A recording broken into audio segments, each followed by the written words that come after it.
दोस्तों, target with PS Parihar channel में आपका स्वागत है। आइए शुरू करते हैं और देख लेते हैं कि दैनिक रोजगार समाचार भाग 2 के इस वीडियो में विद्यार्थी जीवन से संबंधित कौन कौन सी सूचनाएं हैं। तो वीडियो को जल्दी से लाइक कर दें, शेयर कर दें और जिन छात्रों ने चैनल को अभी भी सब्सक्राइब न किया हो तो जल्दी से सब्सक्राइब कर लें ताकि आप लोगों को इसी प्रकार की ऑथेंटिक अपडेट से सबसे पहले मिलती रहे। आगे बढ़ने से पहले एक सूचना उन विद्यार्थियों के लिए जो विद्यार्थी किसी भी प्रतियोगी परीक्षा की तैयारी कर रहे हैं। वे सभी अभ्यर्थी टेक्स्ट बुक के इस बेस्ट ऑफर का लाभ ले सकते हैं जिसका नाम है द चैंपियन सेल। और यहाँ पर जो इनका ईयरली पास बुक करता है और स्पेशल पास प्रो, इसकी कीमत मात्र 439 रुपये कर दी गई है। और इसमें भी अगर आप लोग एक कोड लगा देंगे परचेज करते समय TWP, तो आप लोगों को 12% की एक्स्ट्रा छूट भी मिल जाएगी।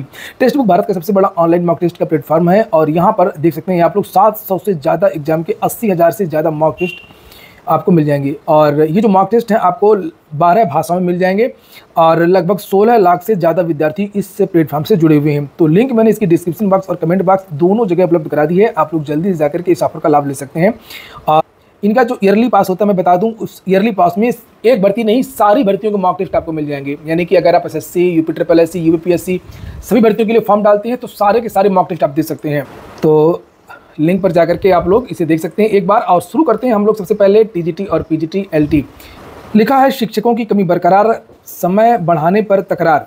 न्यू एजुकेशन पॉलिसी के तहत छुट्टियों के बाद 40 मिनट की होंगी कक्षाएं। स्कूलों का समय अब सुबह 8 से लेकर के दोपहर 2 बजे तक होगा। छात्र शिक्षक अनुपात को लेकर के माध्यमिक शिक्षक संघ एकजुट नाराज। बिन शिक्षक कैसे मिलेगी गुणवत्तापूर्ण शिक्षा। एडेड स्कूलों में 18,000 शिक्षकों की कमी है। यहाँ पर यह भी बताया गया कि जो एडेड माध्यमिक विद्यालय होते हैं जहाँ पर से TGT PGT की वैकेंसीज आती हैं उसमें कितने पद रिक्त हैं।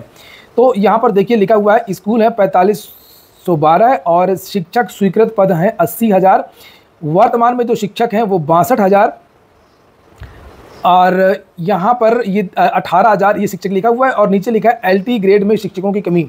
अंग्रेजी के 2000। LT का मतलब यहाँ पर केवल TGT से लीजिए और उससे मतलब नहीं है जो राजकीय विद्यालय हैं उनमें अलग से आपको 10,000 पद उसके रिक्त हैं। 18,000 तो केवल ये एडेड विद्यालयों की बात हो रही है और 10,000 पद जो आसपास हैं वो जो राजकीय विद्यालय होते हैं जहाँ पर LT और प्रवक्ता की वैकेंसी आती है वहाँ पर अलग से रिक्त हैं। उसके बारे में इस समाचार पत्र में जानकारी अभी यहाँ पर नहीं दी गई है।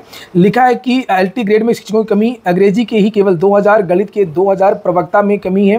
PGT में फिजिक्स में 4000, केमिस्ट्री में 4000, मैथ बायो में 4000। और लिखा इन विद्यालयों का टाइम चेंज किया गया है। इससे माध्यमिक शिक्षक संघ एकजुट छात्र शिक्षक अनुपात को लेकर के इस बदलाव से नाखुश है। संघ के पदाधिकारियों ने गर्मी की छुट्टियों के बाद में इसका विरोध करने का ऐलान किया है।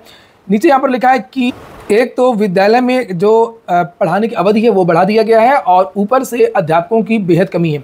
लिखा माध्यमिक शिक्षक संघ एकजुट के पदाधिकारियों ने शासन के इस निर्देश को वापस लेने की मांग की है। संघ के अध्यक्ष सोहन लाल वर्मा ने बताया कि स्कूलों में छात्र शिक्षक अनुपात बहुत कम है। ऐसे में स्कूल पहले की तरह ही लगाए जाए, अन्यथा स्कूल हफ्ते में 5 दिन संचालित हो। उन्होंने बताया कि गर्मी की छुट्टियों के बाद में संघ इसे लेकर के आंदोलन करेगा और हो सकता है कि इसका जो असर है वो आप लोगों को नई भर्ती में देखने को मिले अथवा पद जोड़े जाए। जो TGT PGT में 25,000 18,000 यहाँ पर लिखा हुआ 18,000 जो पद रिक्त हैं और पद तो इसमें बहुत ज़्यादा रिक्त हैं लेकिन फिर भी 18,000 इसमें लिखा हुआ है। अगर और जो वैकेंसी आई है वो केवल मात्र 4,041 पदों पर वैकेंसी आई है। इसलिए या तो ये पद आपके जोड़े जा सकते हैं अथवा नया विज्ञापन आपका जल्द आ सकता है इस आंदोलन की वजह से, क्योंकि शिक्षक ही इसका विरोध कर रहे हैं कि इतना ज़्यादा जो प्रेशर है वो हमसे नहीं हो पाएगा। और समाचार पत्र के माध्यम से यहाँ पर जानकारी भी दी गई है कि प्रति वर्ष कितने अध्यापक रिटायर होते हैं। तो यहाँ पर देख सकते हैं आप लोग 22 में विज्ञापन जारी हुआ था, 21 में पुरानी वाली वैकेंसी हुई थी। 4 साल लगभग हो रहे हैं। और यहाँ पर लिखा सोहन लाल वर्मा ने बताया कि प्रति वर्ष कम हो रहे हैं 12,000 शिक्षक। सोहन लाल वर्मा ने बताया कि शिक्षण कार्य की गुणवत्ता बढ़ाने के निर्देश तो दिए जा रहे हैं लेकिन शिक्षकों की कोई भी मांग पूरी नहीं किया जा रहा है। और एडेड स्कूलों में छात्र शिक्षक अनुपात बहुत ही कम है। 80,000 स्वीकृत पदों पर मात्र 62,000 शिक्षक ही मौजूद हैं।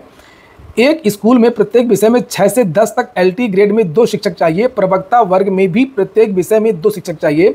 बोर्ड का गठन नहीं होने से पिछले 4 साल से भर्तियां नहीं हो रही है। बोर्ड का मतलब शिक्षक सेवा चयन आयोग। और उधर 200 शिक्षक प्रतिमंडल प्रतिवर्ष रिटायर हो रहे हैं। ऐसे में 12,000 शिक्षक प्रतिवर्ष कम हो रहे हैं। ऐसे में बच्चों को गुणवत्तापूर्ण शिक्षा कैसे मिल सकेगी। और हो सकता है कि इसका जो असर है वो भर्ती पर भी पड़े। भर्ती की प्रक्रिया या तेज हो सकती है और नई भर्ती भी आ सकती है। अगली जो सूचना है वो पॉलिटेक्निक को लेकर के है। पॉलिटेक्निक लिखा, प्रदेश भर में पॉलिटेक्निक संस्थानों में पढ़ने वाले छात्र टुकड़ों में रिजल्ट आने से परेशान है। पॉलिटेक्निक में कई चक्र में प्रवेश होते हैं, टुकड़ों में परिणाम जारी होता है। प्रदेश भर के पॉलिटेक्निक में पढ़ाई कर रहे छात्र प्राविधिक शिक्षा परिषद के तरीकों से परेशान हो गए हैं। पहले पॉलिटेक्निक में प्रवेश टुकड़ों में लिए गए, अब पुनर्मूल्यांकन परिणाम भी लगातार टुकड़ों में जारी किया जा रहा है। जिन छात्रों का परिणाम जारी हुआ वो लगातार सोशल साइट पर सही रिजल्ट जारी नहीं करने का आरोप लगा रहे हैं, और जिनका परिणाम जारी नहीं हुआ वो दुविधा में है कि आगामी सेमेस्टर की परीक्षा फॉर्म बिना रिजल्ट कैसे भरें। और यहाँ पर नीचे लिखा हुआ है कि बहुत सारे छात्रों ने कम अंक आने पर पुनर्मूल्यांकन के लिए आवेदन किया था। अभी तक बोर्ड सिर्फ 20% पुनर्मूल्यांकन के आवेदन का परिणाम ही जारी कर पाया और बाकी 80% परिणाम अभी तक अधर में है। जानकारी के अनुसार इससे पूर्व की परीक्षा के पुनर्मूल्यांकन के परिणाम भी टुकड़ों में जारी किए गए थे। अगली सूचना एसएससी की है। सुबह की वीडियो में ये सूचना भी छूट गई थी। लिखा है अगले माह आ सकती है सीजीएल की भर्ती। कंबाइंड ग्रेजुएट लेवल 2024 का विज्ञापन कर्मचारी चयन आयोग जून में जारी कर सकता है। इस बार इसमें पदों की संख्या 3000 हो सकती है। ये गलत है, पदों की संख्या इससे कम 3 गुना 10,000 के आसपास जो जानकारी निकल करके आ रही है, पदों की संख्या बढ़ेगी इस बार। और लिखा कि इससे पहले मल्टीटास्किंग स्टाफ एमटीएस और हवलदार की भर्ती का विज्ञापन जारी किया जा सकता है। पिछले वर्ष सीजीएल की भर्ती का विज्ञापन अप्रैल में जारी कर दिया गया था और वह भर्ती दिसंबर तक पूरी कर ली गई थी, जिसमें 7,859 अभ्यर्थियों का चयन हुआ था। ये पिछली वैकेंसी की बात की जा रही है जब लगभग 7800 पदों पर भर्ती कंप्लीट हुई थी। इस बार भी जो जानकारी निकल करके आ रही है कि एसएससी सीजीएल में जो पद हैं वो 10 से 12,000 तक हो सकते हैं भर्ती पूरी होते होते। तो जो भी विद्यार्थी एसएससी की हैं तो वो हताश ना हो, ये संख्या देख करके जो भी समाचार पत्रों के माध्यम से जानकारी दी जा रही है, पदों की संख्या निश्चित तौर पर वो ज़्यादा हो गई और इतने पद कम ज़्यादातर नहीं होते हैं। और मैं बता दूं आप लोगों को कि यहाँ पर पिछले साल जो है 7859 पदों पर भर्ती हुई थी और 2022 में 36,000 पदों पर भर्ती हुई थी, और ये जो भर्ती थी वो सीजीएल के इतिहास की सबसे बड़ी भर्ती थी।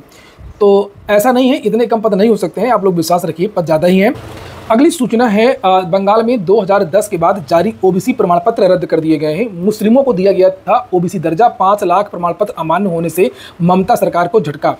और इसमें लिखा है कि लोकसभा चुनाव के बीच में पश्चिम बंगाल में सत्तारूढ़ तृणमूल कांग्रेस को कलकत्ता हाईकोर्ट से बड़ा झटका लगा है। हाईकोर्ट ने ममता सरकार की ओर से वर्ष 2010 के बाद से जारी सभी ओबीसी प्रमाण पत्र रद्द कर दिए हैं। इसमें अनियमितता लिखा है कि बताई गई है और ओबीसी प्रमाण पत्र रद्द कर दिए गए। हाईकोर्ट ने इस फैसले में अप्रैल 2010 से लेकर के सितंबर 2010 तक ओबीसी के तहत मुसलमानों को 77 श्रेणियों में दिए गए आरक्षण और 2012 के कानून के तहत मुस्लिमों के लिए बनाई गई 37 श्रेणियों को निरस्त कर दिया गया। तो ये कहा गया है कि वोट बैंक की राजनीति की वजह से मुस्लिमों की बहुत सारी कैटेगरी बनाई दी गई और बहुत सारे मुस्लिमों को ओबीसी की कैटेगरी में डाला गया और उसके बाद में प्रमाण पत्र बनाए गए। इसकी वजह से ये सारा का सारा जो मामला हुआ, अदालत ने ये के लिए श्रेणियों को शामिल किया। लिखा है कि इन जातियों को ओबीसी घोषित करने के लिए वास्तव में धर्म ही एकमात्र मानदंड प्रतीत होता है। हमारा मानना है कि मुसलमानों को 77 श्रेणियों को पिछड़े के रूप में चुना जाना पूरे मुस्लिम समुदाय का अपमान है। अदालत का मन इस संदेह से मुक्त नहीं है कि इस समुदाय को राजनीतिक उद्देश्यों के लिए एक वस्तु के रूप में माना गया है। 77 श्रेणियों को ओबीसी में शामिल करने संबंधी श्रृंखला और उनके समावेश से स्पष्ट होता है कि इसे वोट बैंक के रूप में देखा गया। तो ठीक है दोस्तों, ये हो गया आज का वीडियो। पूरा वीडियो सुनने के लिए बहुत बहुत धन्यवाद।